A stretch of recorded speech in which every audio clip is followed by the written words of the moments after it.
សួស្តីបងប្អូនទាំងអស់គ្នាណាយើងមកធ្វើលំហាត់លេខ5ទំព័រទី28ណាអញ្ចឹងដើម្បីដោះស្រាយចំណោទសមីការណាជាស្វ័យលំហាត់ចំណោទសមីការអញ្ចឹងដើម្បីដោះស្រាយលំហាត់ចំណោទសមីការមួយនេះបានអញ្ចឹងត្រូវឲ្យបងប្អូនយល់ណាពីលក្ខខណ្ឌនៃការដោះស្រាយចំណោទដែលមានសមីការជាអក្សរបែបនេះយើងត្រូវយល់ដឹងពីអីខ្លះអញ្ចឹងជំហានដំបូងយើងត្រូវអានប្រធានយល់សិនណាអញ្ចឹងគឺថាចំនួន m គុណនឹង3ដកនឹង2ស្មើនឹង4ចូលរក m ឲ្យតើណាកន្លែងហ្នឹងណាដល់ពេលដែលយើងអានយើងគិតណាចំនួន m គុណនឹង3ដកនឹង2ស្មើនឹង4ចឹងនៅពេលដែលយើងអានកន្លែងនេះចំនួន m គុណនឹង3បានន័យថា m គុណនឹង3ដកនឹង2បាទដកនឹងលេខ2ស្មើនឹង4នេះគឺជាពាក្យកន្លឹះងាយណាគាត់យើងអានមកយើងយល់មកចូលរកចំនួន m ចឹងយើងចាប់ដើមសរសេរមក m បាទចាប់ដើមសរសេរ m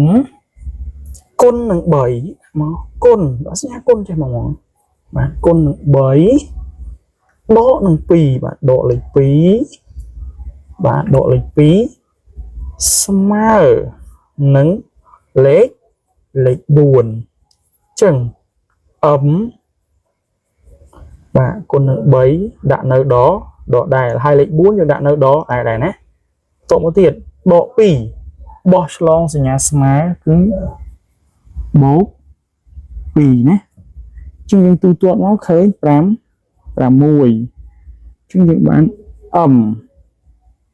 អញ្ចឹងអង្គទី1គឺដាច់ខាតណាមិនឲ្យមានលេខទេអញ្ចឹងយើងត្រូវបញ្ជូន3នេះឆ្លងសញ្ញាស្មើមកខាងអង្គទី2មែនទេតែមុខលេខ3សញ្ញាអីសញ្ញាគុណអញ្ចឹងបោះឆ្លងសញ្ញាស្មើគឺចែកចឹង m 6ចែក3ស្មើនឹង2ចឹងតម្លៃ m របស់យើងគឺស្មើនឹងលេខ2ចឹងយើងប្រាប់ទៅមក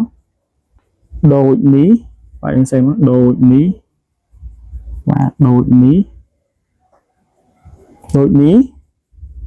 m ស្មើ2ចឹងរាល់ការដោះស្រាយលំហាត់ណាសូមធ្វើម៉េចបងប្អូនព្យាយាមចំនួន m គុណនឹង3ដកនឹង2ស្មើនឹង4រក m ជួយអានប្រធាននឹងឲ្យយល់ចឹងដើម្បីដោះស្រាយចំណោទសមីការទី1យើងអានធានឲ្យយល់ទី2យើងត្រូវស្វែងរកពាក្យកន្លឹះទី3យើងត្រូវបង្កើនសមីការណាទី4យើងធ្វើការតាំង